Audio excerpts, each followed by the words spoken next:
Құрметті ата-аналар мен оқушылар, бүгін сіздерге Кембридж емтиханы туралы маңызды ақпаратты айтатын боламын.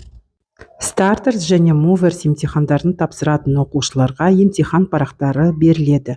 Сол емтихан парағында бірінші номерлі көріп тұрғандарыңыздай Center Number деп жазылып тұр. Екінші номерлі бұл жерде Candidate Number, яғни кандидаттың номері деген тұр. Үшіншіде My name is, яғни менің атым деген деп тұр. Қазір біз оларды қайдан алатынымызды және қайтып толтыратынымызды түсіндіретін боламыз. Яғни бірінші дегеніміз ол емтихан қабылдайтын орталықтың нөмірі. Біздің емтихан қабылдайтын орталықтың аты Study in Kazakhstan. Назар аударыңыздар, Kazakhstan Q әрпінен жазылады.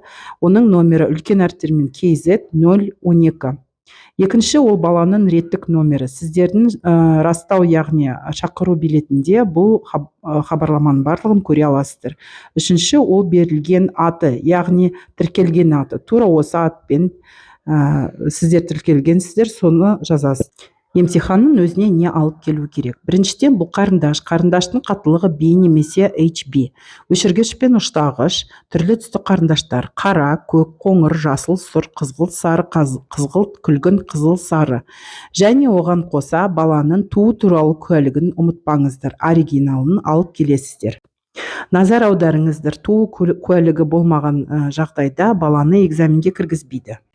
Емтиханның нәтижесін Results Information деген өзіңіздің растау қағазыңыздың төменіңізде тұрған ақпаратта табасыздар. Яғни осы адреске кіріп, көгілдірмен тұрған ID number деген өзіңіздің идентификациялық номеріңізді тересіздер. Secret number деген өзіңіздің құпия номеріңізді жазып, өзіңіздің нәтижелеріңізді 11 маусым күні UK уақытымен, яғни қазақстандық уақыт емес, Ұлыбританияның уақытымен жүктей аласыздар.